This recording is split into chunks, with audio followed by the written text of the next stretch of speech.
Jinda's Games, haha! Ladies and gentlemen, Gin here, excited to bring you a new champion guide. Today, we have the great pleasure of discussing the mighty Lord Zed, first true enemy of the Power Rangers. What? What do you mean there's no Power Rangers MOBA? Ugh, get on that, Saban. Fine, just 1D then, and we get to talk about Zed, the Master of Shadows. He's still evil and awesome, but with significantly fewer snakes. Let's learn how to Zed. Zed is an attack damage-based ninja assassin. He's extremely mobile and excels at taking out single targets before hopping back out of the fray like he was never there. He has very little in the way of crowd control, but couldn't care less since he blows them up before it matters. Like his ninja brethren, Zed uses energy as his resource instead of mana, and is equipped with fairly short cooldowns. This allows him to use all his spells at once as needed, or to remain in lanes for a very long time, but over long engagements he will quickly run out of energy if he isn't careful. Unlike his fellow ninja, he hates all of them, and will eagerly kill anyone who will not join his side. That's what they get for impeding progress and knowledge. Using his slick ninja tricks, Zed can dominate the mid lane, the top lane, and even the jungle. Zed's passive is Contempt for the Weak. Mr. Z ain't got time for no jibber-jabbering fools. If an enemy is below 50% health, Zed's next basic attack will deal additional magic damage equal to a percentage of the target's maximum health. This effect can only occur once every 10 seconds against the same target. Contempt for the Weak is fantastic, not just as part of your damage combo against enemy champions, but while last hitting as well. All that extra damage on your attacks makes farming creeps a breeze. And, since this is magic damage, it gives Zed just a little bit of leeway against people stacking armor against the rest of his physical damage heavy kit. The Shadow Master's Q is Razor Shuriken. With a flick of the wrist, Zed tosses out his blades in a line, dealing physical damage to the first enemy they hit, and 60% of that damage to each other enemy it passes through. It's a pretty straightforward skill, but one that will get a little more complicated as we add the rest of his kit. Razor Shuriken is fantastic for last hitting at range, harassing the enemy, and clearing waves, all on a short enough cooldown that it can pretty much be spammed at will. For all these reasons, take a point at level 1 and max it out first.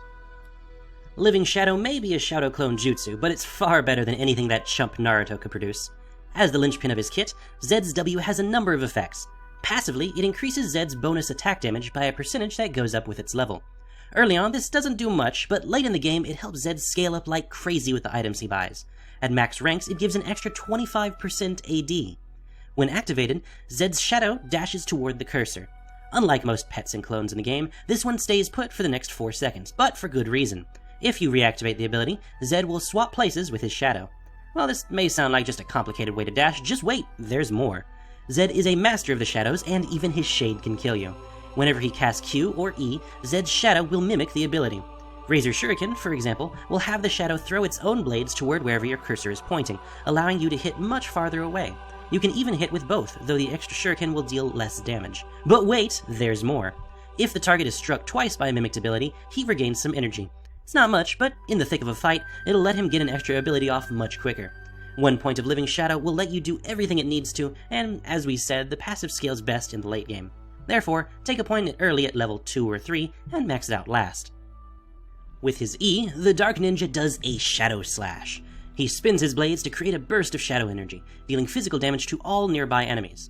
His W, we mentioned before, has a fairly long cooldown, but Shadow Slash helps fix that. Every enemy hit with it reduces the cooldown of Living Shadow by 2 whole seconds. Speaking of Living Shadow though, Shadow Slash has extra effects when your shadow mimics it. If your shadow hits with a Shadow Slash, the enemy is slowed, making them that much easier to catch up to or hit with your other abilities. If you happen to hit with them with both slashes, they are slowed even more, but unfortunately they don't take extra damage. As his only source of crowd control, albeit a weak one, Shadow Slash is his second strongest spell. A great tool for wave clear and harass, take a point in at level 2 or 3 and max it out second. However, if you're jungling, I recommend picking it up at level 1, as it's much easier to hit the entire camp with than your Q is. Now we reach the zenith of Zed's power, the end of his alphabet of destruction. Zed's ultimate is Deathmark. As with all energy-based champions, this one is free to cast. On activation, Zed becomes untargetable for most of a second and teleports to the target enemy champion.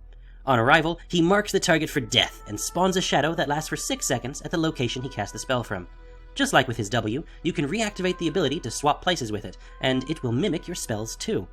After 3 seconds, the Deathmark will trigger, dealing physical damage equal to your total attack damage, plus a percentage of all physical and magic damage dealt to the marked target while it was active. So, by itself, Deathmark only does about as much damage as a basic attack, but combine it with all your other abilities, and it will deal tons of damage, letting you walk away and leave them to die a few moments later. After all, cool guys don't look at explosions. As the ultimate expression of Zed's assassin powers, take a point in this one every chance you can. Ignite is a fantastically powerful summoner spell for him.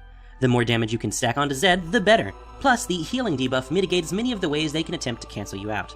Flash is a good follow-up, adding yet more mobility to an already mobile champion. You'll be ridiculously difficult to catch, and, of course, if you're jungling, pick up Smite. Masteries are quite straightforward, going 21-9-0 for maximum damage. Be sure to pick up the Spell Weaving and Blade Weaving masteries if you can, as those all stack together nicely with his kit. Also, maximum ranks in Executioner lines up perfectly with your passive.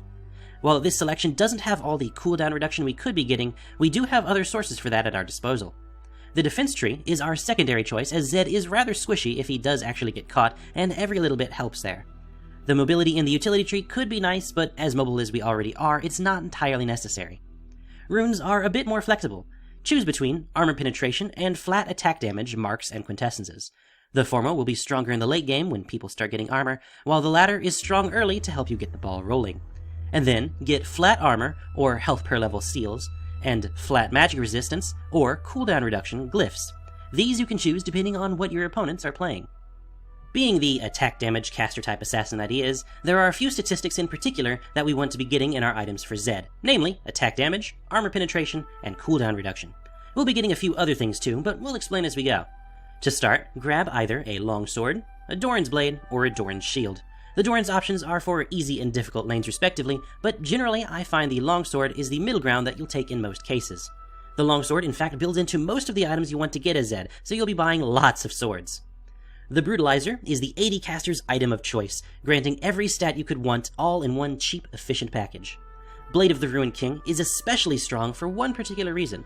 Sure, he can use the lifesteal, and his attack speed scales rather well with it actually, but really it's the active ability that we want. An extra spell that does a huge percentage of the target's max health as damage that also slows? This works wonders with your ultimate. Anything that gives you an extra damage spell is fantastic. Heck, I'd take Deathfire Grasp on him if the ability power wasn't completely useless. Follow this up with Last Whisper for a strong core filled with damage and the ability to penetrate almost anyone's armor. Once you've got these three, you can start working on other fancy knickknacks. For boots, which you'll likely pick up somewhere along the way, get Mercury Treads as a safe default, Ionian Boots of Lucidity if you're snowballing really hard, or Mobility Boots if you're roaming a lot, especially as a jungler. Getting Ravenous Hydra adds not only the standard awesome wave clear and added split pushing power, it gives you another spell you can cast for your Deathmark. Your Brutalizer can be upgraded into either a Black Cleaver or Yomu's Ghostblade. Though some of the stats on Yomu's may seem less than optimal, it's really powerful on Zed if you're split pushing, and much more so than Black Cleaver when dueling a single target. Black Cleaver, on the other hand, is stronger in teamfights, especially if you have many AD allies. If the enemy is really afraid of you though, why not get both? With all that armor penetration, you'll be dealing effective true damage against almost anyone. Most champions benefit from at least one defensive item, and Zed is no exception. A Guardian Angel is always one of the strongest ways to keep you alive and kicking in the late game. Sunfire Cape and Randuin's Omen are great for when you dive into the middle of the enemy team to kill their carry, as is Banshee's Veil. It should help keep you from getting locked down while you dive the enemy team. While Banshee's Veil is preventative, Mercurial Scimitar will let you correct your mistakes when you get stunned, and even gets you a speed boost since you're melee. As a last anti-mage option, Maw of Malmortius has the bonus of giving you tons of extra damage, even as they try to take you down. Lastly, some fringe options for you to consider. If you're jungling, you of course start with Hunter's Machete, but the item of choice to build it up to is Spirit of the Elder Lizard. Bonus true damage over 3 seconds whenever you deal physical damage? Why, that sounds fantastic! Doesn't add to your ult, but it triggers off of all of your abilities. Speaking of Deathmark, sometimes your ult's going to get countered. Champions like Kayle and items like Zhonya's Hourglass and Quicksilver Sash, if properly timed, can just ignore it, negating your biggest source of safe kill potential. To get around this, why not just build more damage? An Infinity Edge is the way to go. They blocked your ult? Oh well. Your other abilities and basic attacks deal massive damage regardless. It is rather expensive, so keep that in mind, but it's one of the highest attack damage items you can get. Finally, for a super weird option, how about Sword of the Divine? Activating it will give you 3 extra powerful, extra fast attacks, and your ult lets you hop right up to do it. The item is entirely useless while on cooldown, and the basic attack speed stats aren't all that great alone, but if you really like this as a style, why not give it a shot? Despite being a somewhat squishy assassin, Zed has a surprisingly safe laning phase. Razor Shuriken allows you to last hit and harass from afar, and Living Shadow is a great escape tool. Buying the Bilgewater Cutlass portion of your Blade of the Ruined King early will give you an extra spell and some decent lifesteal to keep you sustained throughout. Once you have all 3 of your basic abilities, you can start performing your basic harassment combo. You don't actually have to be near them to do it either. Toss out your Living Shadow, preferably on top of the enemy. That way you can immediately Shadow Slash them for the damage and slow. The slow from the Shadow Clone will then make it that much easier for you to hit them with both the Razor Shurikens. Do this a few times and you'll be ready to close in for some early kills. Be wary of wasting your W, by the way. While it's down, you don't have much in the way of escapes beyond your ulti and flash, which have a much longer cooldown. The enemies often forget that shadows exist though, and you can use that to your advantage, escaping when you think they've knocked you into the tower, or catching back up when they push you away. Master the many jukes you can do with your shadows, and you too can do the things that Faker does. Zed has some huge power spikes when he first gets, and then when he levels up, his ultimate. Deathmark gives him not only a ton of extra damage, but the means to get away with it unscathed as well. Once you have it, always be looking for an opportunity to kill with it. Once you pick your target and reappear next to them, start blasting them with everything you've got, or at least hit them with what's necessary. Begin, if you can, with the Bilgewater Cutlass or Blade of the Ruined King if you've got it. The slow will help you hit them with your Shadow Slash, Razor Shuriken, and anything else you have to follow up. And don't forget about your passive. One single basic attack at the end of your combo can be enough to send them over the edge. But how do you know when to stop, you ask? Well, it can be a little difficult to see at times, but if the Deathmark triggering will deal enough damage to kill the target, a big swirling shuriken will appear above their head. Once that's there, and you're sure they don't have a heal or a shield to cancel it with, hit R again to hop back out.